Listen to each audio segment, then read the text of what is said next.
Well, it's Monday, it's 7 o'clock, and welcome to the Royal College of Surgeons of Edinburgh's series of COVID-related webinars. It's a pleasure to be here. My name's Michael Griffin. I'm president of the college, and really looking forward to another successful webinar. It was 3 weeks ago that, on the 20th of April, I think, that we talked about the risks and benefits of cancer surgery. And it was a very successful webinar attended by a huge number of members and fellows all over the United Kingdom and abroad. And so by popular demand, our three panelists and experts are back. It was then possibly described as a bit of an evidence-free zone at the time, and everybody was really recommending things that they felt was best in what they had experienced. And I think really we've got now a little bit more evidence.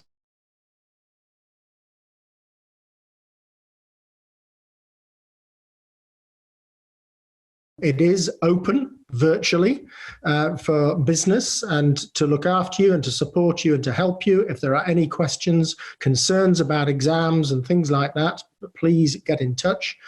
And particularly it's open for education. This, in fact, is the 13th COVID-related webinar that we've run, and very proud of that. And there are also the educational webinars going on during the course of the week for medical students and for junior surgeons, and even for perioperative practitioners.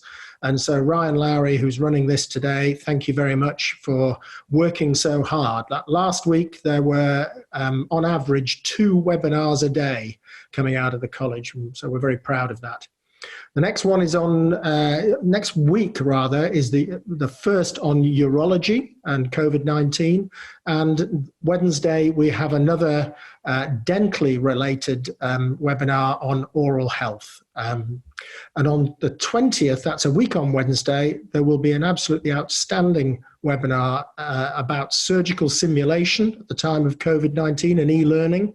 And I'm delighted to welcome Steve Ewell and James Garden and Ken Walker and Vanessa Kay, who are going to treat us to their expertise. So back to today, there's been a lot of concern in recent weeks about the recovery phase. And indeed, last night we were told that there would be baby steps by our Prime Minister. And for cancer sufferers, however, baby steps aren't quite enough because they've had their cancer treatment delayed. And certainly around the country, there's been a disparate response to the recovery phase and to the restoring of cancer surgical practice. And one of the key developments during this time has been the concept of developing COVID. We don't say COVID-free because nothing is going to be COVID-free, but COVID-deficient or COVID-shielded or COVID-protected areas, possibly cold areas as opposed to hot areas where cancer surgery can be performed more safely. And above all, we have to restore public confidence in coming into hospital, not just for their cancer surgery, but also for their diagnostics, because that has been reduced dramatically, the number of diagnostic tests in upper GI, lower GI, and HPV cancers. And we set out a survey once again on testing, and this was a very interesting situation where we asked over 350 respondents, 150 institutions around the United Kingdom, 60% in England, 20% in Scotland, and the rest in Wales and Northern Ireland. And over 83% of our surgeons had not been tested for COVID-19, and up to a third had been in direct contact with someone who had developed COVID-19 in the following few days and who had had contact without appropriate PPE and had not been tested. So there are real concerns about nosocomial infection within the workplace, and what we're doing about it, and therefore the challenges of getting a COVID-shielded site for cancer surgery. So those are the sort of things that we're looking at. We're about to reissue the survey on cancer surgery to see how we've moved on and to see how disparate it is across the United Kingdom, because we do not want the accusations of a postcode lottery. So enough from me. I'm going to now introduce our three illustrious speakers. First of all, we have Nick Maynard, who's President-elect of the Association of Upper GI Surgeons, head of the Oxford Esophagogastric Cancer Unit. We have Steve Wigmore, who's the Regius Professor of Clinical Surgery at Edinburgh University and head of HPB and transplant surgery at the Edinburgh Royal. And we have Nicola Fernhead, who is President of the Association of Coloproctology and consultant colorectal surgeon at Addenbrooke's in Cambridge. So I'm going to ask Nick to start off and to update us from where we were 3 weeks ago. Nick. You're muted, Nick. No, I always fail that one, don't I? Thank you very much, Mike, and it's a great pleasure to come back and talk again in another webinar. Can I have the first slide, please, Ryan? So everyone involved in cancer surgery and cancer treatment will have made different changes to their cancer pathways. We talked quite a lot about those at the last webinar. And the two main stimuli for changing our cancer pathways were limited resources, particularly theatres and intensive care for esophagogastric surgery, but also, very importantly, the change in the balance of risk versus benefits. And although many of the resource problems have now started to improve or were not as bad as was initially thought they were going to be, the change in the balance of risk versus benefit remains. It may be not as bad as it was, but it still remains. And we're still having to prioritise our patients for cancer surgery. And you'll all be familiar with the NHS England prioritisation categories we're all using. But of course, those that we initially prioritised 4 to 5 weeks ago in priority level 3 will now be coming into priority level 2 because they can't stay in that priority level. So we're having to deal with this backlog of cancer surgery and work out what we're going to do about it. And at the last webinar, I talked a bit about the cancer surgery prioritisation panel we've set up, and that's assumed ever more importance in my view, and I think will be really key for cancer centres moving forward to work out what order we're going to do everything in. Next slide, please. For esophagogastric cancer surgery, as many other specialties, we've made a lot of changes. We talked a bit about the changes in staging. We've been doing much less laparoscopy, much less endoscopic staging, although that again is changing with increasing evidence that it's perhaps more safe than we thought. For esophageal squamous cell cancer, most centres have diverted virtually all those patients to definitive chemoradiotherapy and not operating on them. For esophageal adenocarcinoma, definitive chemoradiotherapy has rarely been used in the past. But again, many units, and perhaps 50% of the units in the country, have diverted those patients away from surgery during the peak of coronavirus towards definitive chemoradiotherapy, perhaps offering the option of salvage resection in months to come if they have residual disease. Some units have simply prolonged neoadjuvant chemotherapy. If they've responded well, some units are going straight to resection. And of course, all these decisions depend on the stage of the cancer, the age and the fitness and the comorbidities, and what sort of neoadjuvant treatment they've had.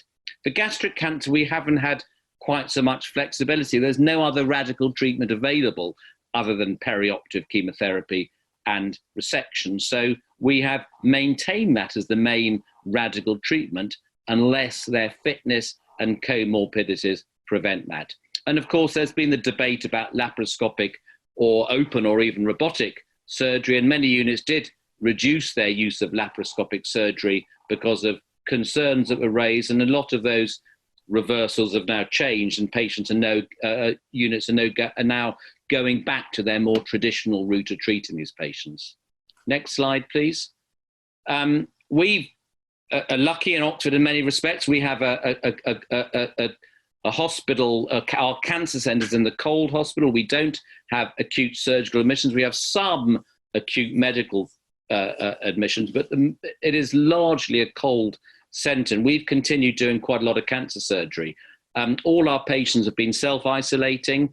They've all had CT scans, certainly for major surgery on the day of surgery. And in the last couple of weeks, they've all been tested. And we've done, in the last 6 weeks, 304 cancer operations. Only one patient of those, and that was one of our gastrectomies, became COVID positive following surgery, a hit rate, shall we say, of 0.3%. And that patient actually did very well. So maybe we've been lucky, but certainly the risk of COVID infection seems to be very, very low in our institution.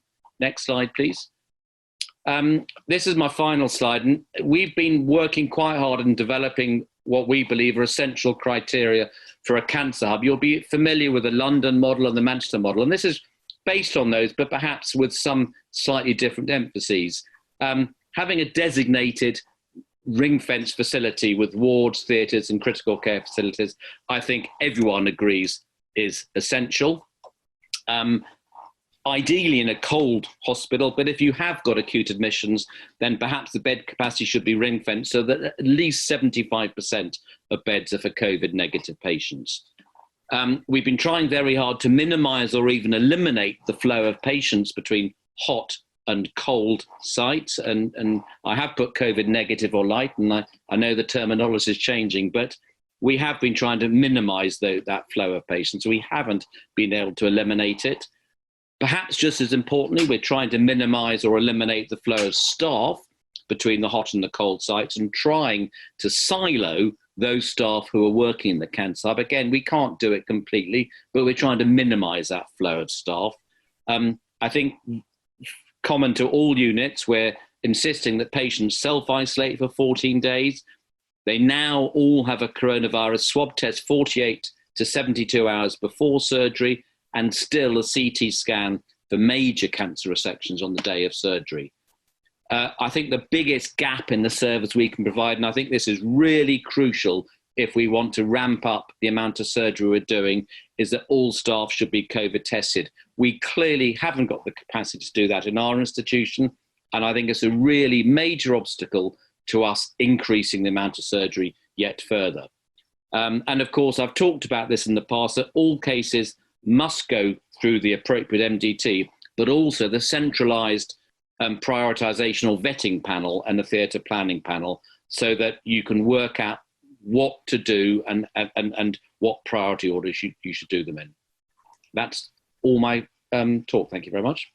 Fantastic, Nick. That's a great update and a great start for questions, I'm sure. So can I just remind everybody that's on the webinar today to put in their questions in the Q&A button and put in the questions, and we'll be asking them after the presentations.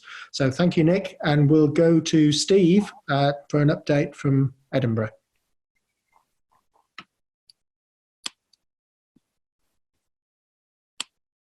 Here we go. Yeah, hopefully you can hear me now. That's better. Okay, next slide, please. Thanks. So I brought up the issue before about what are we actually worried about with cancer surgery and COVID. Next slide, please. And we last time I spoke, we rehearsed the idea that a lot of cancers are rapidly lethal. Surgery can be curative, and for some cancers there aren't valid alternative treatments. So, surgery is really critical to be able to deliver. Next slide, please. And balanced against this, we had this risk of exposure in the hospital, worse outcomes from COVID after surgery, and particularly in patients who have a lot of comorbidity. So what's happened the last couple of weeks is that certainly in Edinburgh, the risk of exposure in the hospital, I would say, has fallen. We're back into our normal high dependency unit now. There are no COVID patients there that we know of. And we have sort of a larger COVID light or COVID reduced exposure risk pathway in the hospital. For some of the other cancers that are dealt with, They have the health board have taken over a private hospital and providing colorectal surgery and breast surgery services in that hospital, again, as an elective cold site, trying to minimize the exposure to COVID. And so for us, that means that we have started taking on more risky cases with potential higher complications than we were doing, redo resections, things like that. I've noticed that the transplant unit had done 3 liver transplants in the last week, so they're getting back on track. And my esophagogastric surgery colleagues have been doing radical gastrectomies, but not yet doing esophagectomies, but that's planned very soon. Next slide, please. We also talked about the pathways that people are using to try and screen patients, and talking to colleagues around the country. And I'm very grateful to people for being so open and frank with me in Nottingham, Basingstoke, Birmingham, London, and all over Scotland. So it's quite clear that there are a lot of different variations of screening pathways. Just about everybody is encouraging patients to isolate for 14 days. Most centres are taking swabs. There's quite a lot of variation around CT chests and whether and controversy about whether that's really necessary. We've been doing it in Edinburgh for the last few weeks, and we've had one patient with ground glass changes which were new from a CT that had 3 weeks before, who we've deferred surgery in, but everyone else has had clear chest CT. So I'm not quite sure about that. Surgery, the Association of Laparoscopic Surgeons of Great Britain and Ireland have said that they don't feel that laparoscopy is an aerosol generating procedure. That's been quite liberating for some centres. And just about every centre that I've spoken to is trying to minimise exposure of patients to critical care by using either elective pathways, which no COVID known patients are submitted to, or by going to completely cold sites, like I described before. Next slide, please. So what I wanted to share with you mainly today is a study which is from all of the UK pancreatic cancer centres, and I'm very grateful to Siobhan Mackay and Keith Roberts for letting me use the data. This has just been submitted to the BJS today.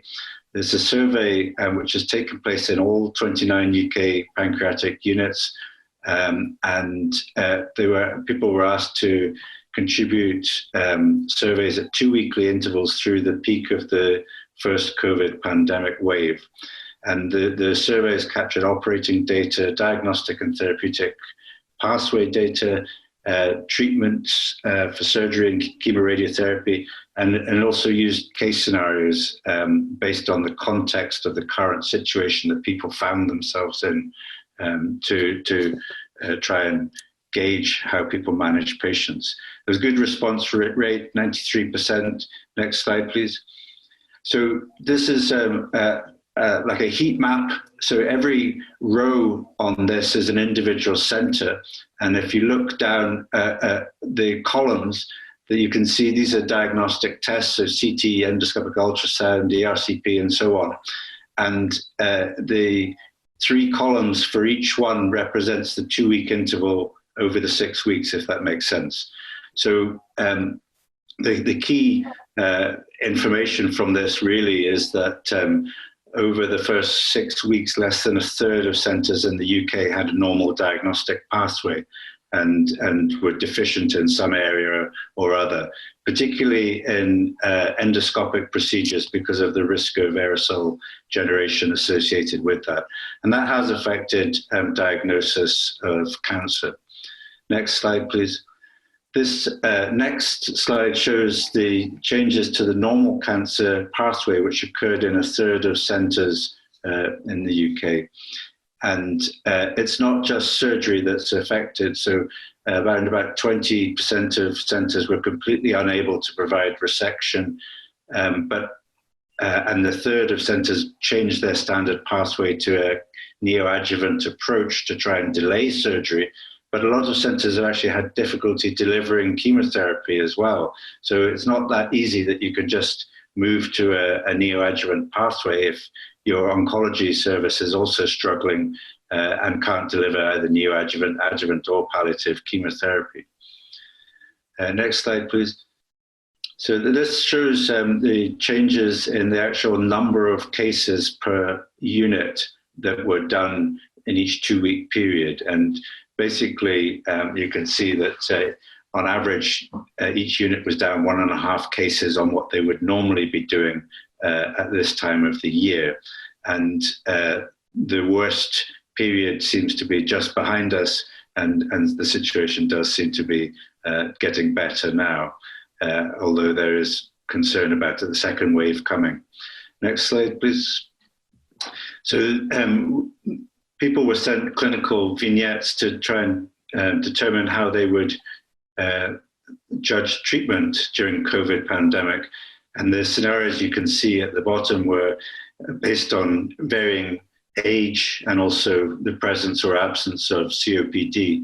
And the simple message is that people were reluctant to operate on older patients and those with COPD because of COVID, whereas they would normally have offered surgery to them. Next slide, please. So the other thing that I wanted to raise very briefly is the effect of clinical leadership on cancer surgery and COVID-19. And speaking to colleagues around the country, what's become very clear to me is that there is a huge disparity in the approach of management, medical management, to supporting cancer surgery. So some centres were either advised to shut down or told to shut down.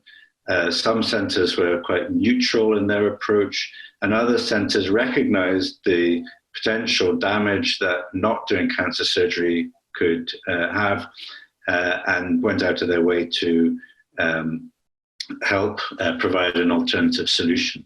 So part of this is driven by variation in the incidence of COVID around the country, but part of it's also driven by variation in the approach of management to the same problem. Next slide, please. So I think this is my last slide. And the other key message that came out to me from colleagues around the country is that there is consistent reporting of reduced referrals of patients across the country. And people are genuinely frightened to come to hospital. We need to regain patients' trust. They may have not come because of difficulty accessing services, because of GPs being closed down, or not knowing how to get into cancer pathways. And there's definitely been a small impact from the lack of endoscopic and diagnostic imaging services. So I've just put that up for debate, and maybe we can come back to that later. And that was all I was planning to say. Thank you. Great. Thank you, Steve. Thought-provoking, as always. Let's move on to Nicola to talk about the coloproctology side of things. Thank you, Nicola. Thank you very much, and thank you for inviting us all back again, Mike. Colorectal cancer is a slightly different beast from upper GI cancer, mostly in terms of the numbers of cases that are generated around the country. We also have to remember that it's not currently done, apart from some forms of colorectal cancer surgery, it's still done very widely across a lot of acute trusts, well into the hundreds across the country. And so we're in a slightly different position in terms of what we can do in terms of offering services, because many of those trusts have been affected differently and at different times by the pandemic. Can I have the first slide, please?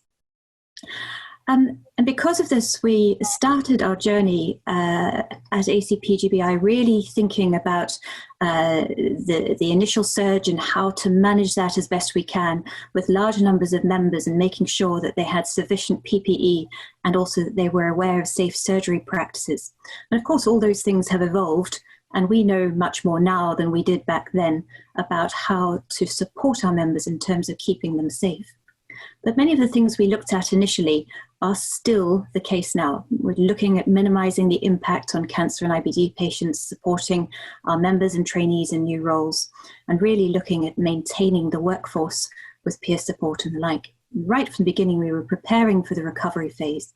And if I can have the next slide, I'll talk you through what we had recommended for that. And this is new since we last spoke. So, bearing in mind the large numbers of patients, and that many of our patients are a much older demographic with significantly more comorbidity than are typically offered surgery in the upper GI malignancies, we're very interested in looking at their individual vulnerability in terms of being exposed to COVID as a nosocomial infection. And so in the same way as the others, we had prioritized surgery, had looked at other options where we could. Radiotherapy is a very good way of temporizing rectal cancer, and that has been used very widely as a strategy. We had delayed a lot of patients from having adjuvant chemotherapy, but have still gone ahead where there's been a very definite benefit in the neoadjuvant sense. But then we also have the fact that bowel cancer tends to be that bit slower in terms of growth rates, not true of anal cancer, but certainly of bowel cancer, and that we have a little bit more room to play.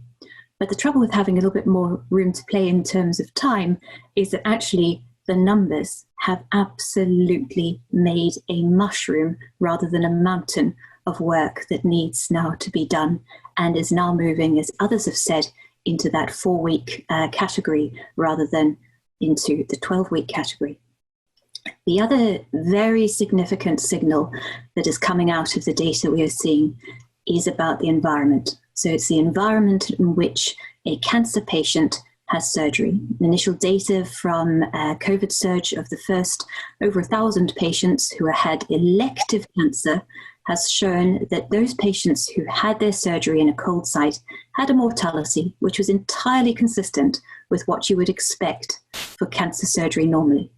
But those who had their surgery in a hot environment were at increased risk of developing COVID-19 and pulmonary complications thereof, and that group had a much higher mortality. So for the first time, we're actually getting some indication about the denominator and what the risks might be in different environments. Our pathway is very similar to those that you've heard previously. It's about 14 days of strict self-isolation.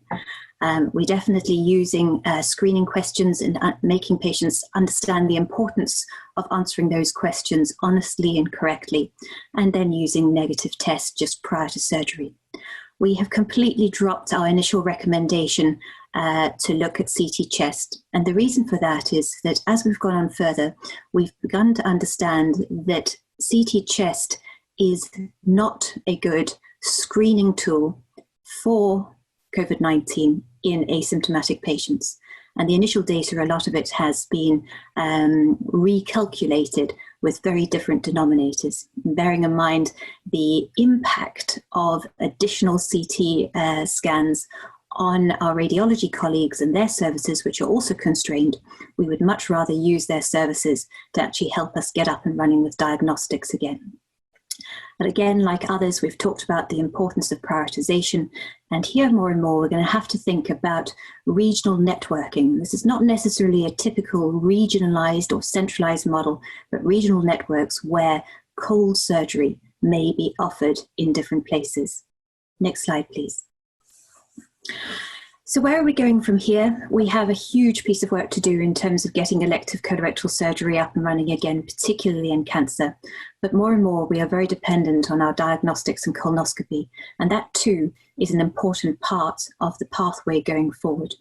We've started to look at issues about impact on training and our workforce and what's happening to them. We've got new ways of staying connected, which I'll touch on briefly, and starting to look at the legacy of COVID and what we'll need to do, and the huge opportunities for innovation which are arising as well. Next slide, please.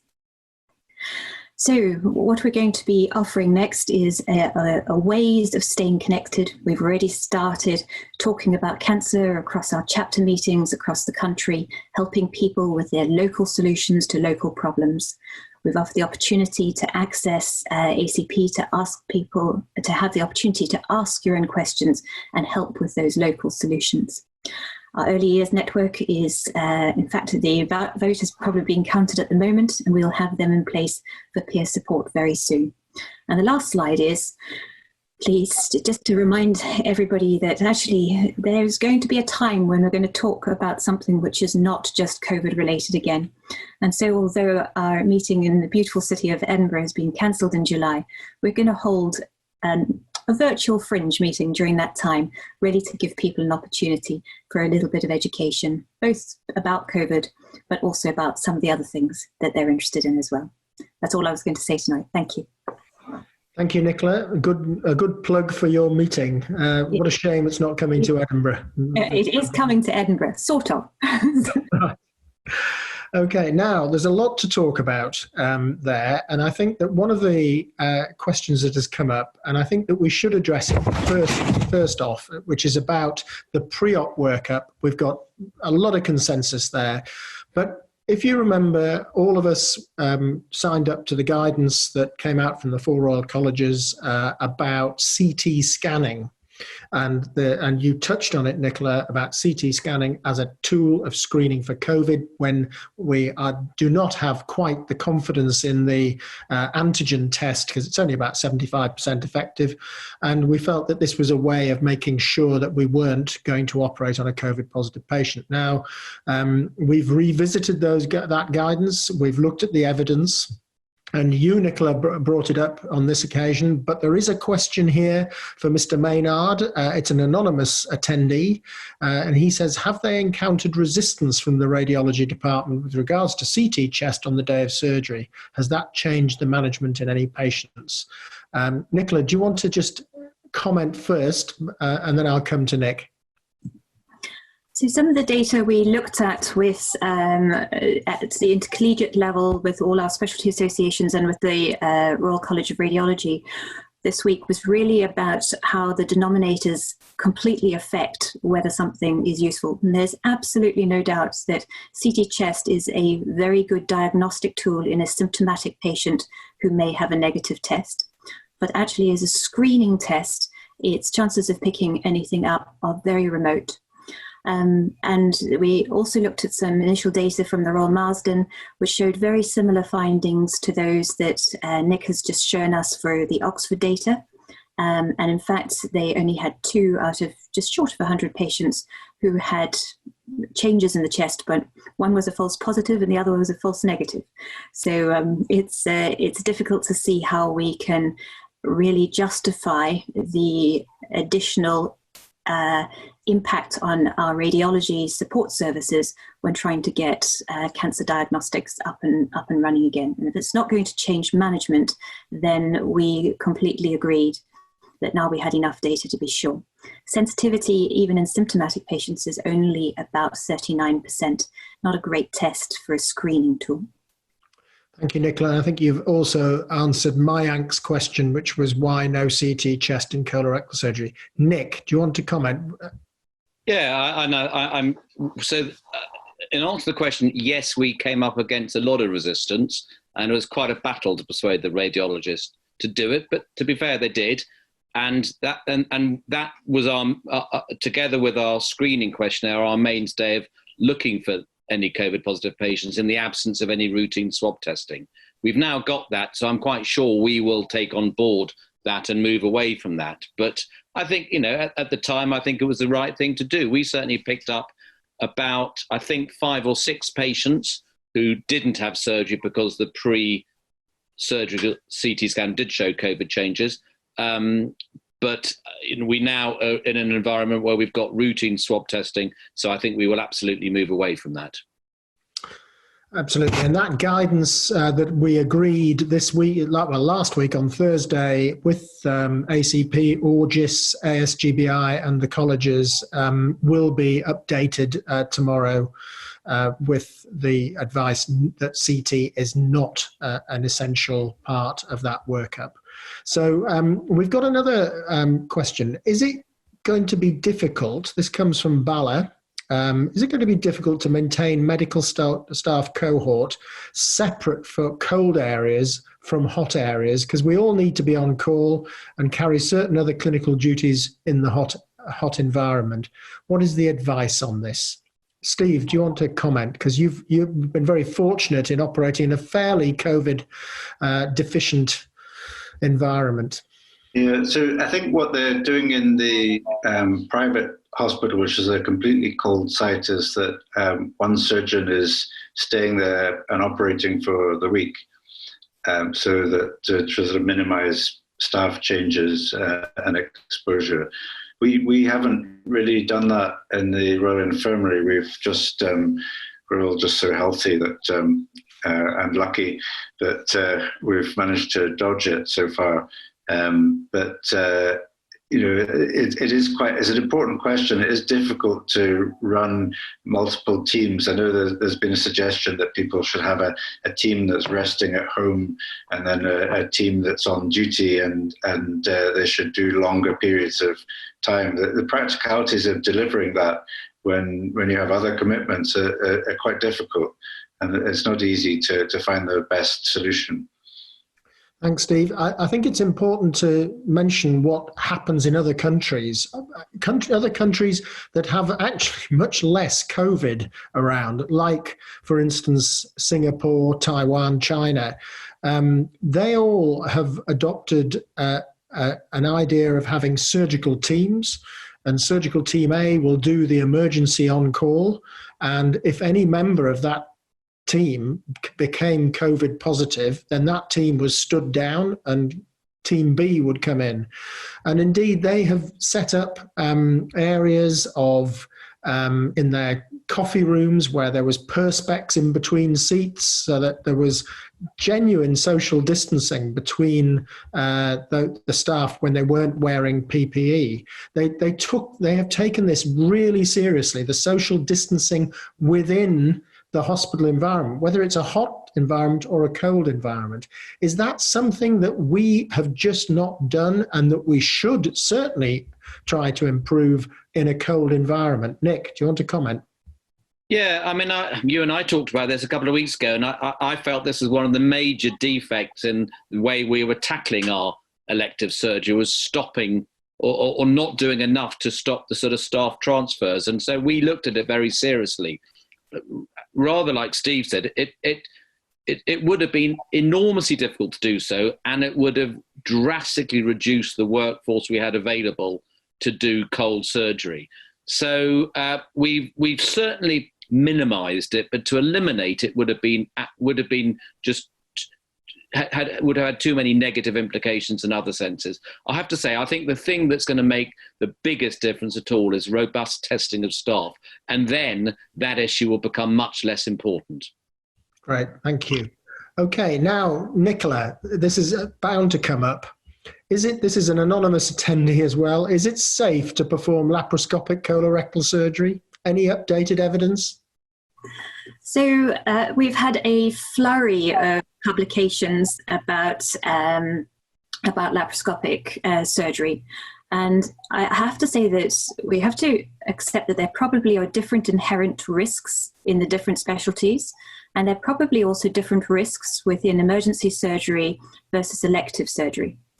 And as I've said before, every single one of those publications completely acknowledges that it's an absence of evidence rather than evidence of absence of there being a risk.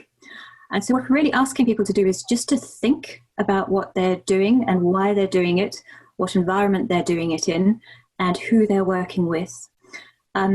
There are reports from many of our members who are working in constrained environments where they are thinking about doing laparoscopic surgery with a theatre team who've never actually run a laparoscopic procedure before, where they're being asked to do it because the patient has got a negative swab without PPE. And the one thing we are all clear about is that if you are doing laparoscopic surgery in the era of COVID, then actually you should be properly protected in order to do it. And that is a big anxiety, because those are healthcare personnel who are being put at risk because of lack of awareness that there may be a problem. We've been very clear that where there is benefit, then it should definitely be offered. And as long as it can be delivered safely, then it's, or at least with all the protection that is being recommended, then I think it is reasonable to do that. But bear in mind, it does take a little bit longer, a few more people exposed in the theatre, got to have everything there and be ready, and difficult to communicate in wearing PPE in terms of with theatre staff, particularly when they don't know what you have. So we're just asking for a balanced view. It's not a ban on laparoscopic surgery by any manner of means. One final thought, and that is the first report this week of virus being found in peritoneal fluid in an EGS patient. So again, caution in EGS being very wise. Thank you. Thank you, Nicola. And what about in OG and HPB for laparoscopic surgery? Yeah, I think that, as you know, Mike, the view in August was initially perhaps to move away from laparoscopic resections, but of course the evidence of very clear benefit from laparoscopic resections has been absent in esophagogastric surgery. So the very clear advice was if you're quite clear there is benefit from the laparoscopic approach, then continue with it. So most centres stopped doing it. There were a couple of centres which carried on doing it and have had terrific results. So I think most people now are going back to what is the norm for them. Good. And that answers Elaine's question, which were other plans for more widespread adoption of the ALS-GBI guidelines on minimally invasive use by the college and the associations. And so I think you've answered that. Do you want to comment, Steve? Yeah, I mean, this came up the last time that we had this webinar, and at that time we were doing lots of laparoscopic liver resections, and we're still doing that. And I think, it is a very beneficial procedure for our patients. They get home within a day or two as opposed to a week. So it's a big benefit for them. And I think the risk of exposure to staff is possibly also smaller in some of the HPB work rather than colorectal. So we haven't actually been wearing full PPE for all cases, as Nicola advised, and that's based on our trust policy, but we haven't been wearing all of that. The question about whether people should have emergency gallbladder surgery, for example, for pancreatitis, has been raised, and there has been increased use of cholecystostomy and things over the last wee while, and conservative management. But I think now there's quite a big pressure to start doing hot gallbladder surgery where it's of major benefit to the patient, particularly in the context of things like pancreatitis. So great. Thank you, Steve. One question that I think we should address is the disparity across the country of different ways of treating that, which is happening, and we'll get on to the perhaps medical legal aspects in a minute or two. But there is disparity. Some in the survey we did 3 weeks ago showed that no cancer surgery was going on at all in some trusts, whereas some trusts have gone on almost unabated during this time. And Farhat Din just asks us here about what proxies for prevalence are being used as the triggers to resume cancer surgery. Is it the percentage of COVID cases? Is it the percentage of ICU occupancy? Essentially, what is going to drive this? Is it going to be a sort of a de-escalation of the lockdown? And do we wait for a second wave before we start up again? I mean, that's a colorectal question, really, which... but maybe, Steve, you want to just address that from an Edinburgh perspective. Well, I don't think there's a mathematical solution to this. And I think it will vary dependent on location and specialty. But I think the key thing really is to try to have a pathway that minimizes risk and exposure to patients as much as possible. And if you can do that, then that would be a good time to start. And it's the one thing I would say is that it's actually easier if you haven't actually stopped, if you've just modified your practice but managed to keep going. I think the people who've completely stopped are a bit stymied about how to get going again and what's changed, what's different that's going to allow them to get going. So I think testing now is much more easy to get hold of, and it's easier to identify and create a pathway which minimizes the patient's exposure to COVID, and those things should hopefully get people started again. Yeah, I think the test philosophy is what we have to see, and we're assured by our Prime Minister that 200,000 will be available in the next 2 weeks per day. So anybody saying that they can't get a test needs to make sure that the Prime Minister hears about it, because it is the key to us getting a safe environment. And interestingly, another question here, within our English trust, 500 asymptomatic patients and staff were tested with a 6% and 7% respectively positive test result.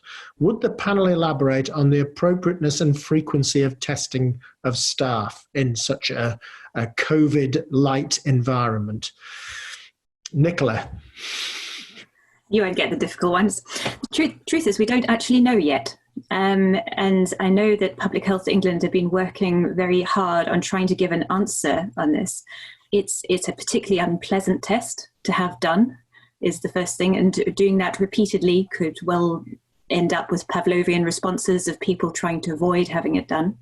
So it's going to have to be modelled at a public health level, and I think we will get more and more information coming out. That rate of a trust, about 6 to 7%, yes, that's the rate that most trusts where they've used widespread testing of asymptomatic staff. It's a few percent in most cases. We also have to accept maybe a little bit higher, because the sensitivity of the test is only 75%. So it is probably a little bit higher, but we also don't know whether those people are potential carriers or not. So it's a complex one, and we will just have to watch the space evolve, availability of tests, accuracy of the tests, and maybe eventually point of care testing, making it much, much easier to actually have an immediate result rather than waiting at home for a result. That's the key, isn't it? Point of care testing, particularly for healthcare workers working in a COVID cold environment. Yes. So now there are a few other questions coming in. There's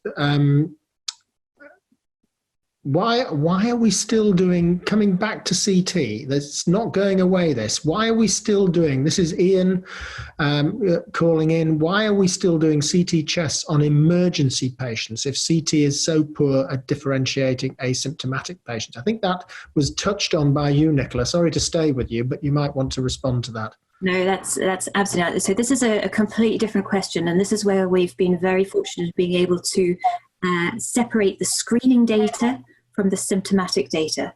And what you're really doing in a patient who's symptomatic or is coming with the emergency, an emergency presentation, is that actually a certain proportion of those will have abdominal symptoms from COVID, and you're actually getting to your diagnosis faster.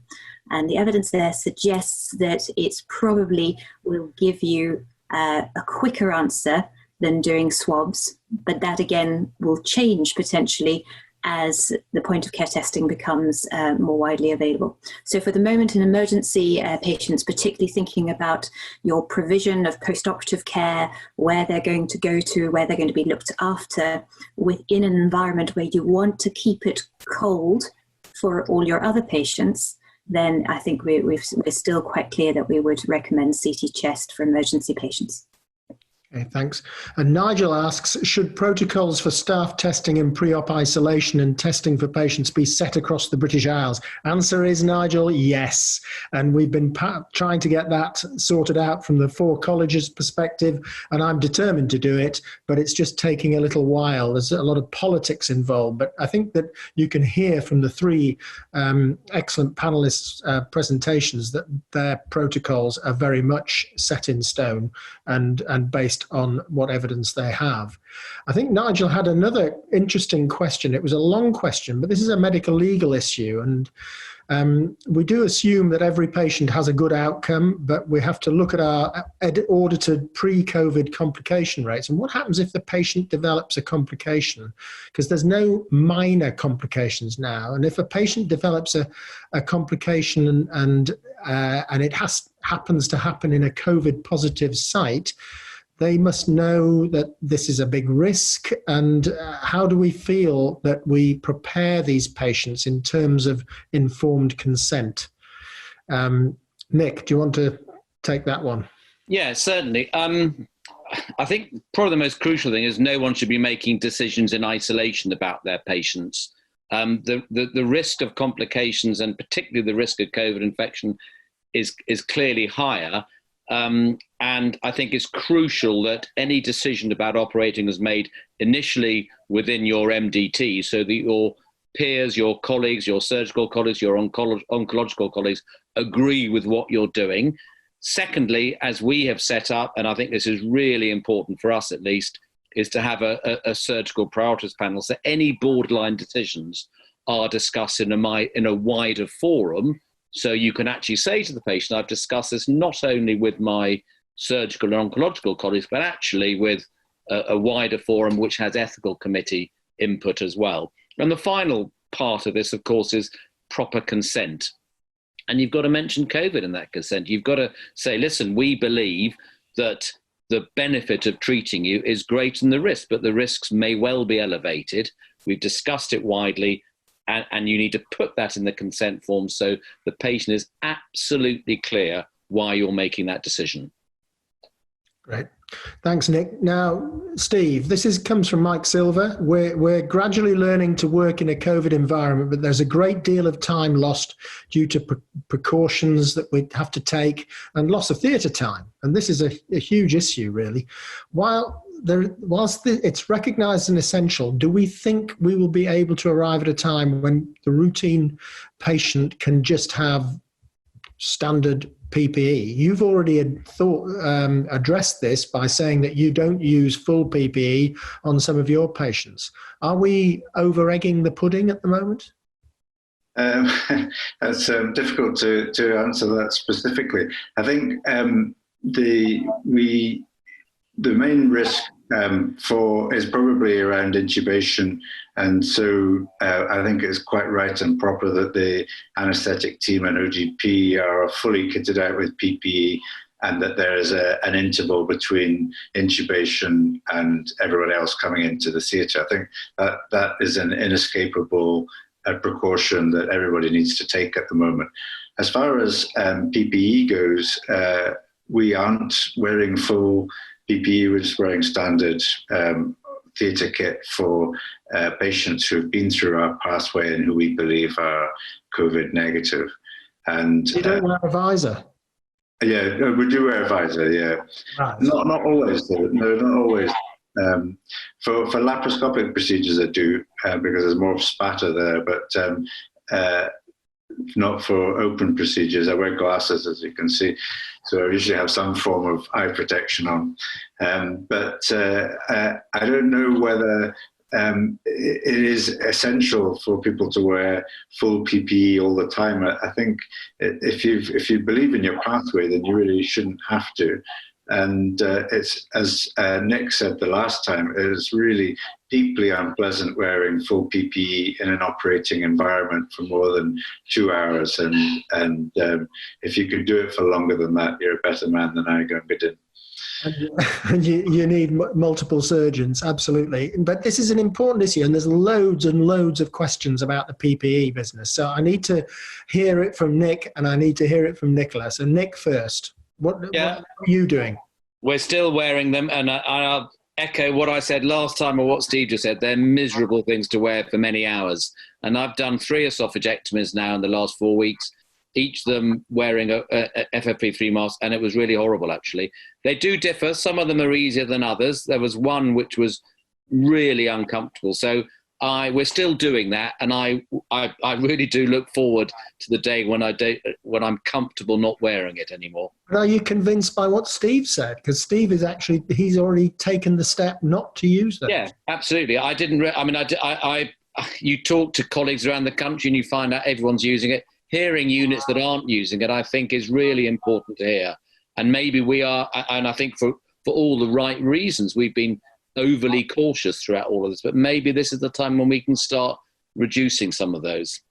Are you concerned about, I'll put this carefully, your performance as a surgeon using all of this equipment? Yeah, as I said, we've had a variety of different FFP3 masks in Oxford, and one of them was particularly bad. I can't remember the name of it.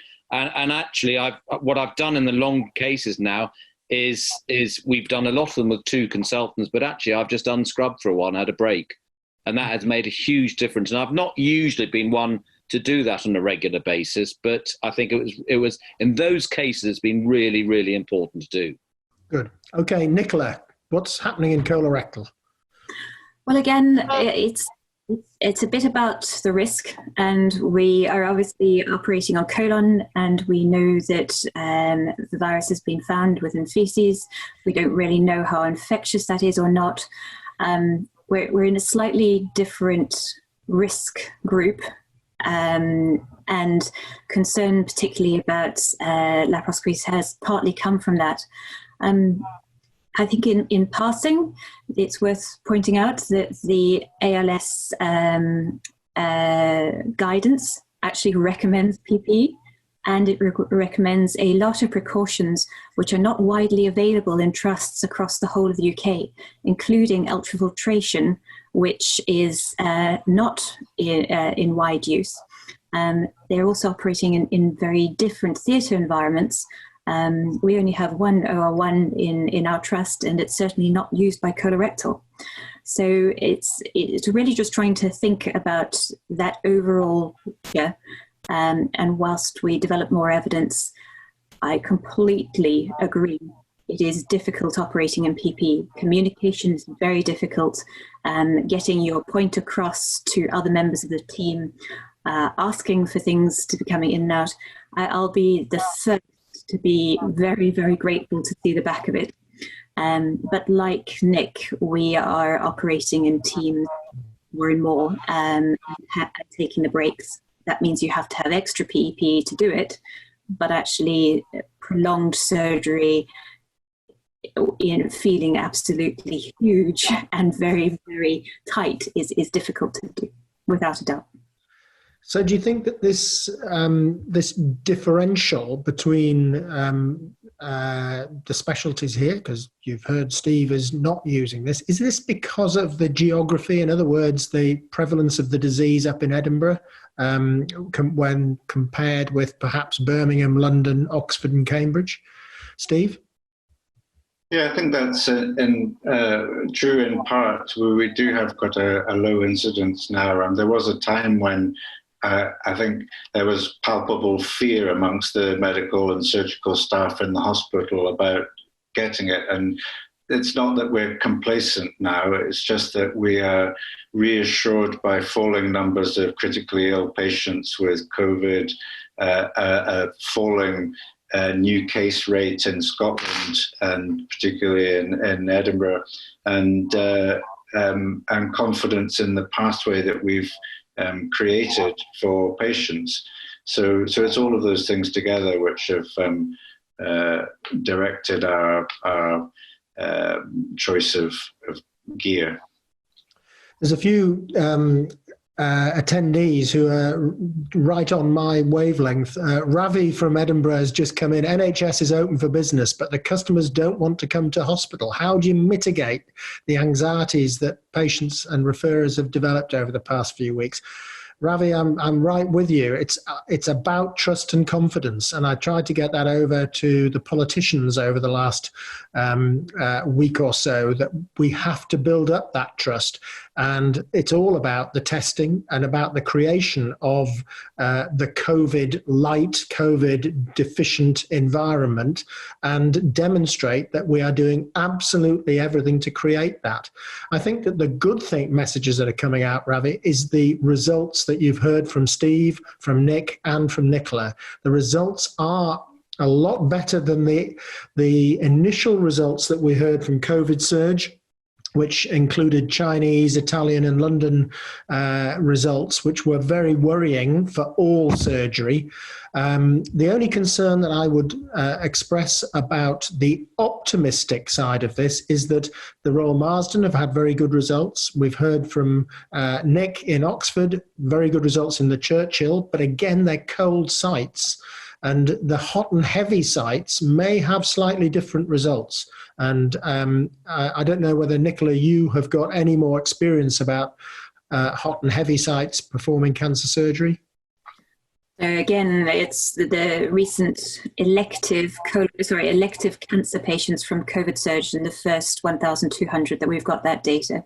Having surgery in a hot site is still carrying an excess mortality. It's not nearly as high as was initially thought, but it's way higher than you or I would be happy with in terms of offering cancer surgery. And it seems to be entirely related to the risk of contracting COVID-19 infection and whilst in hospital.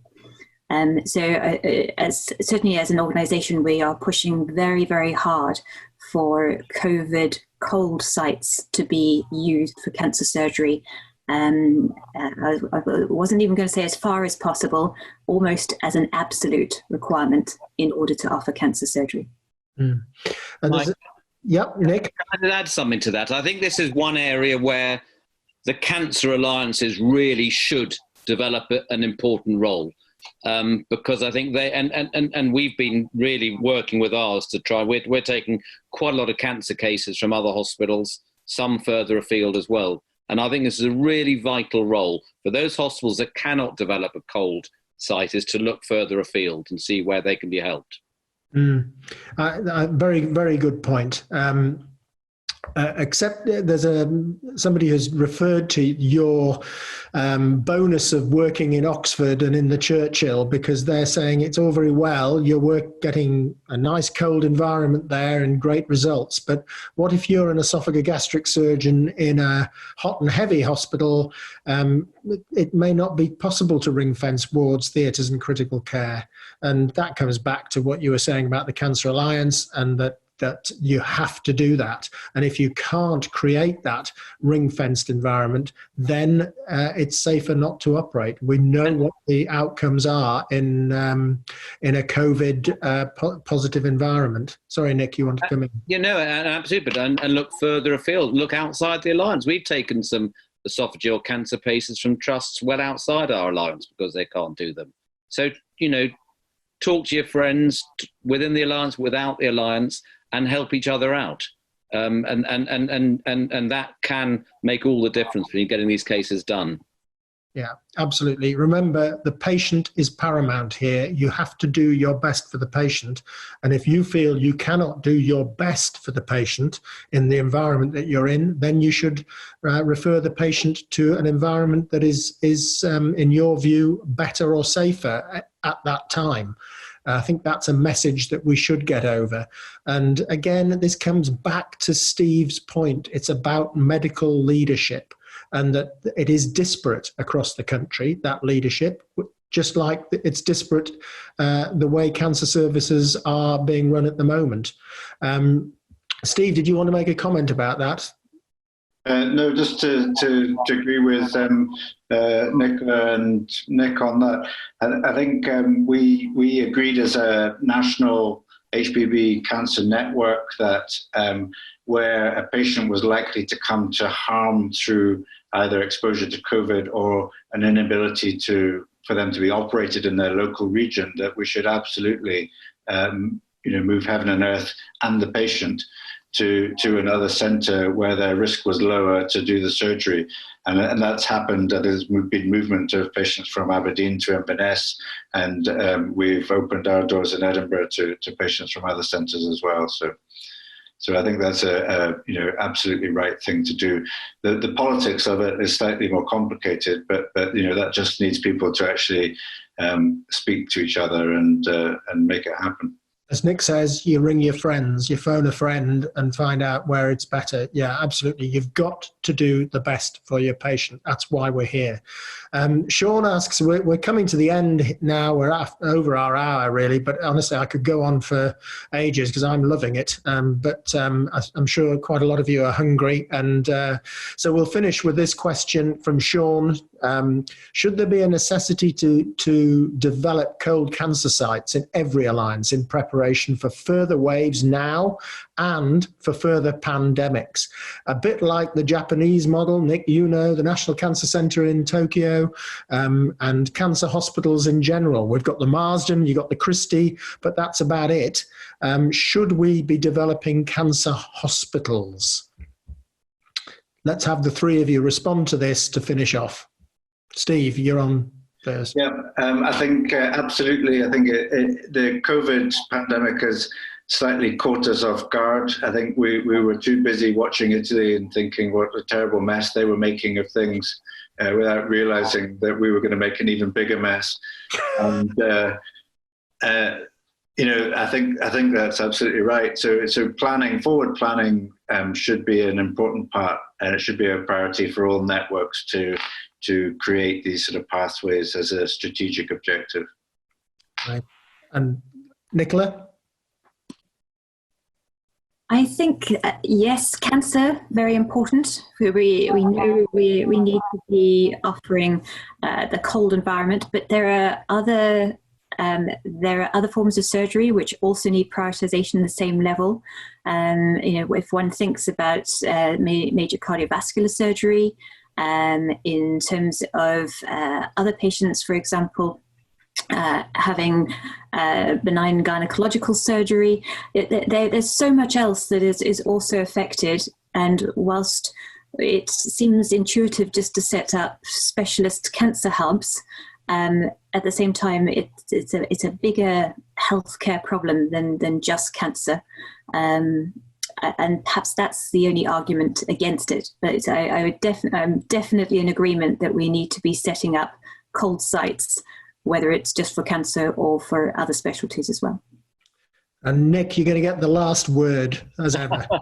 Well, you won't be surprised to know that, yes, I completely agree with Steve and Nicola. I think it's been an inevitability of subspecialization for some time, actually, and maybe this will precipitate that development. It doesn't necessarily have to be on separate sites. You need to introduce the concept of ring fencing into our hospitals, which seems to be a dirty word, certainly in the hospitals I've ever worked in, but I think we need to accept that's essential.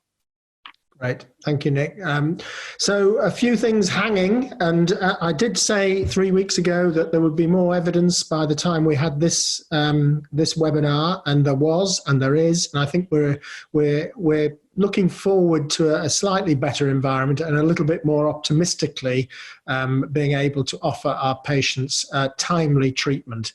But I think that there are still some questions that remain unanswered that we're not sure about, but we've tried to address them tonight. I hope you've all enjoyed it as much as I have, listening to these three outstanding experts. I say that honestly, even though I would pull their legs anytime, as Nick knows. Thank you all for listening, and I look forward to the next webinar on cancer surgery, which will be probably in another 2 or 3 weeks' time. So join us then. Join us on Wednesday for oral health, if you're interested in that, any MaxFac surgeons, and for the urology cancer one on Monday. So it's over and out from us. Thank you for listening. Goodbye. Thank you. Good night.